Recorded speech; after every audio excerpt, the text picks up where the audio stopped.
নিয়ন্ত্রণ হারিয়ে উল্টে গেল একটি লরি। ঘটনাটি ঘটে গাজলের দহিলমহিল এলাকায় 512 নং জাতীয় সড়কের পাশে।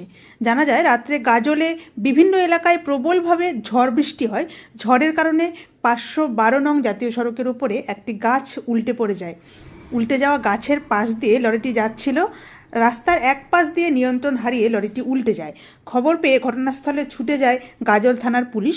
গাছটি রাস্তা থেকে সরিয়ে রাস্তা মুক্ত করা হয়। গাড়িটি উদ্ধার করা হয়। জানা যায়, লরিটি মালদা থেকে বালুরঘাটের দিকে যাচ্ছিল। গাজলের দহিলমহিল এলাকায় 512 নং জাতীয় সড়কের রাস্তা পার হওয়ার সময় নিয়ন্ত্রণ হারিয়ে উল্টে যায়। মালদার গাজল থেকে শামীম রেজার রিপোর্ট।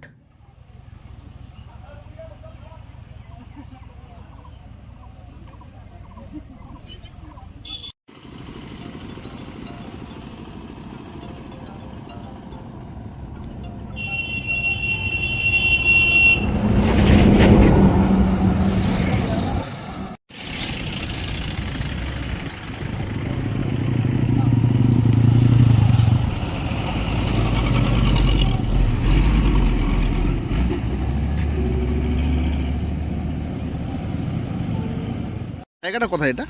জায়গাটা দোলমুল। কি হয়েছে এখানে আজকে? এখানে রাত্রে ঝড় বৃষ্টি হয়েছে, হ্যাঁ।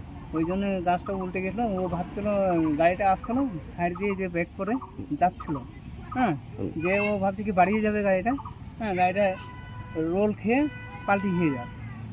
উল্টে পাল্টি করে গেছে। হ্যাঁ, তারপর দিয়ে তো আমরা তো এই সকাল 11টার দিকে ঘটনাটা এটা। এবার তো এসে দেখছি এরকম ব্যাপার। পুলিশ প্রশাসন এসছে? হুম, তাহলে গাড়িটাকে উদ্ধার করছে নাকি? হুম, আপনার নাম?